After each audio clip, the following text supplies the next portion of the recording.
Bonjour mes frères et sœurs, et puis très heureux de vous retrouver pour un nouveau partage.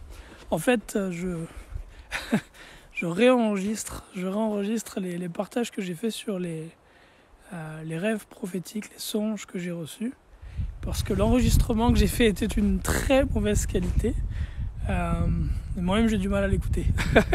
Et comme le message est important, je préfère prendre le temps de le réenregistrer. J'ai réalisé aussi qu'il était beaucoup plus facile d'écouter les partages que je fais quand s'enregistrer dehors dans la nature et sur mon téléphone plutôt que sur le micro de l'ordinateur. Donc je prends le temps de réenregistrer ce partage donc, qui est au sujet d'une disette à venir, un songe que j'ai reçu. Je vais prier, puis après ça, je vais échanger par rapport à ça. Père, merci pour ta bonté, ta fidélité, ton amour et ta bienveillance. Je te rends grâce pour ta présence dans nos vies et je te prie, Père, de me guider dans ce partage, Seigneur, au nom de ton Fils Jésus. Amen. Alléluia. Alors, comme vous le voyez, il fait froid ici. On est au Canada en plein hiver, fin de l'hiver en fait, mi-mars à peu près, 2022. Et c'est pourquoi je partage avec la tête couverte, parce qu'il fait froid. Autrement, j'enlèverai mon bonnet et mon chapeau. Ceci étant dit, j'ai reçu au début de l'année, de la mi-janvier 2022 jusqu'au début du mois de février, plusieurs songes, visions, et puis des révélations qui touchent essentiellement les événements de la fin et du livre d'Apocalypse.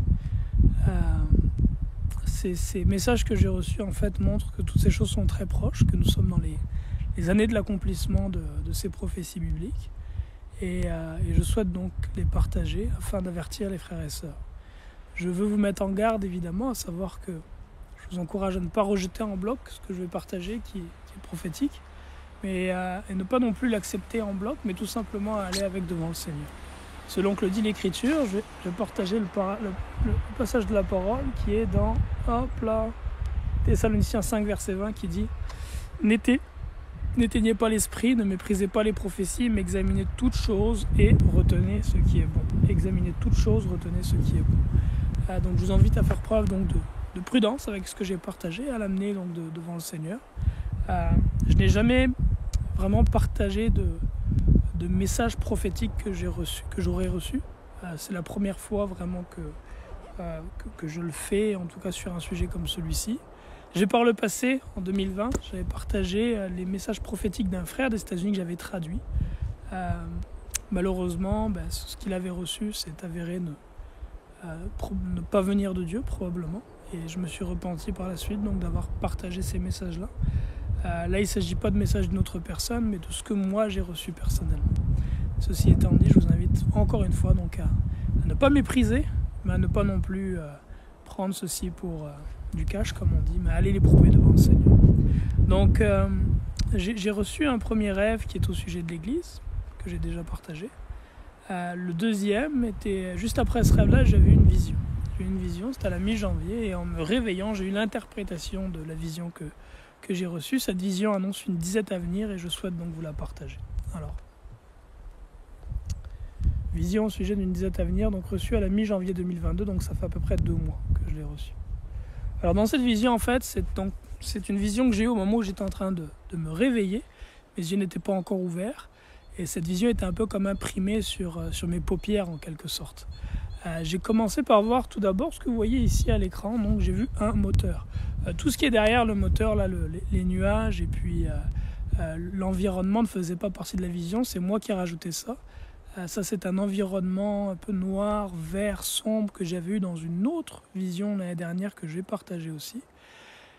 Et donc pour ce qui concerne ce moteur, donc je voyais le moteur en coupe transversale comme vous le voyez ici. Donc je voyais le moteur en coupe transversale comme vous le voyez ici avec vers le haut du moteur, si je peux l'entourer ici, donc les cylindres ici et là, et puis donc les différentes parties. Puis chaque partie du moteur était vraiment compartimentée dans le fond. Chaque partie du moteur était compartimentée. Je vais revenir ici, boum, hop là, et la vidéo. Alors, on va tourner ici comme ça, great, super. Donc chaque partie du moteur que je voyais était compartimentée, était séparée. Donc il y avait l'entouré. Ça ressemblait en fait, ce moteur a été représenté sous la forme un peu comme un tableau de bord dans une industrie dans le fond, comme si c'était un tableau de bord dans une industrie. Et dans chaque partie du moteur étaient représentés des éléments en fait de la chaîne d'approvisionnement et de manufacture alimentaire. Donc dans le bas du moteur, on voyait des intras, des matières premières, comme par exemple de la farine. Au milieu du moteur, je me souviens très clairement avoir vu écrit ouvrier, c'est pourquoi je l'ai marqué sur l'image que j'ai partagée.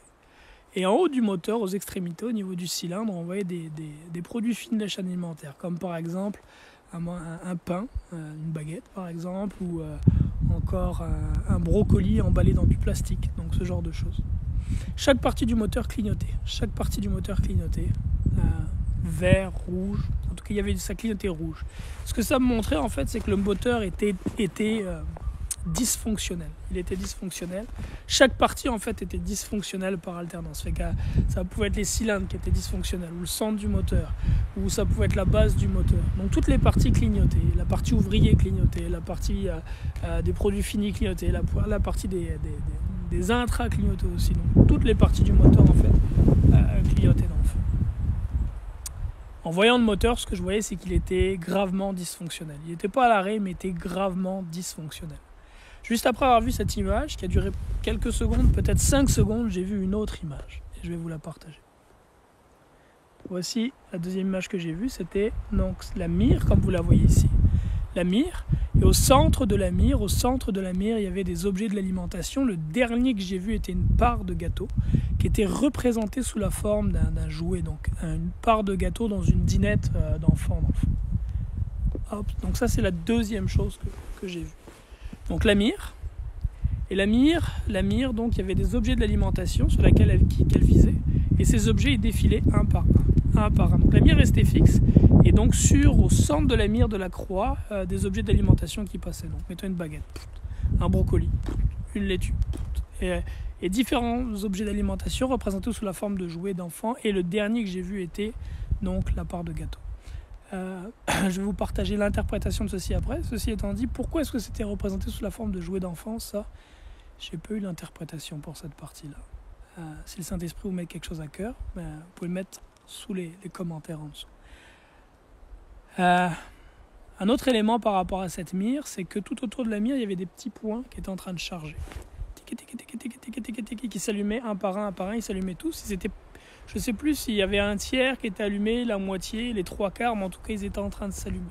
Et ça, en fait, ce à quoi ça m'a fait penser, c'est aux jeux vidéo que je jouais quand j'étais dans le monde, avant de rencontrer le Seigneur en 2008. J'aimais beaucoup jouer à des jeux vidéo de guerre. Et dans ces jeux vidéo-là, lorsqu'on conduit un tank, par exemple, ou qu'on a un lance-missile, on est capable non seulement de viser avec la mire, mais on peut aussi verrouiller la mire sur la cible. Et lorsque la mire est en train de se verrouiller, elle charge. Et lorsque le chargement est fini, elle est verrouillée. Si bien que si la cible bouge, la mire va bouger avec la cible. Et peu importe où la cible va, la mire va la suivre. Et au moment où on pèse sur le piton, le missile s'en va, il va atteindre donc la cible là où elle se trouve. Et que ça, c'est ce que j'ai vu dans cette vision-là. Lorsque je me suis réveillé, j'étais vraiment marqué par la vision et le rêve au sujet de l'église que j'ai partagé précédemment. Et j'ai vraiment pas eu le temps de me questionner plusieurs minutes, simplement quelques secondes où j'étais un peu sous le choc de ce que j'ai vu. Et à peine ces quelques secondes ont passé que j'ai reçu par dépôt intérieur l'interprétation de la vision que j'ai reçue. Et je vais donc vous partager ces sujets-là par écrit, cette interprétation.